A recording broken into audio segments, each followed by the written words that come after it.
ब्रह्ममुरारिसुरार्चितलिङ्गं निर्मलभासितशोभितलिङ्गं जन्मज दुःखविनाशकलिङ्गं तत्प्रणमामि सदा शिवलिङ्गं देवमुनिप्रवरार्चितलिङ्गं कामदहं करुणाकरलिङ्गं रावणदर्पविनाशकलिङ्गं तत्प्रणमामि सदा शिवलिङ्गं सर्वसुगन्धिसुलेपितलिङ्गं बुद्धिविवर्धनकारणलिङ्गं सिद्धसुरासुरवन्दितलिङ्गं तत्प्रणमामि सदा शिवलिङ्गं कनकमहामणिभूषितलिङ्गं फणिपतिवेष्टितशोभितलिङ्गं दक्षसुयज्ञविनाशकलिङ्गं तत्प्रणमामि सदा शिवलिङ्गं कुङ्कुमचन्दनलेपितलिङ्गं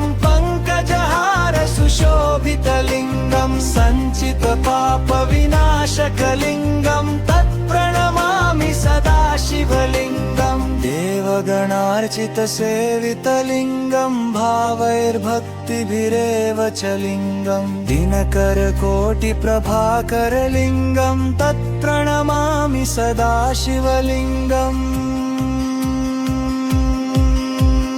अष्टदलोपरिवेष्टितलिङ्गं सर्वसमुद्भवकारणलिङ्गम् अष्टदरिद्रविनाशकलिङ्गं तत्प्रणमामि सदा शिवलिङ्गं सुरगुरुसुरवरपूजितलिङ्गं सुरवनपुष्पसदार्चितलिङ्गं परात्परं परमात्मकलिङ्गं तत्प्रणमामि सदा शिवलिङ्गं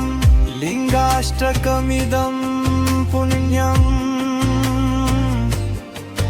यः पठेत् शिवसन्निधौ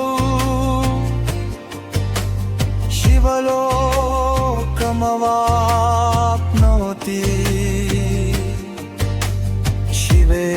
शिवेन सह मोदते।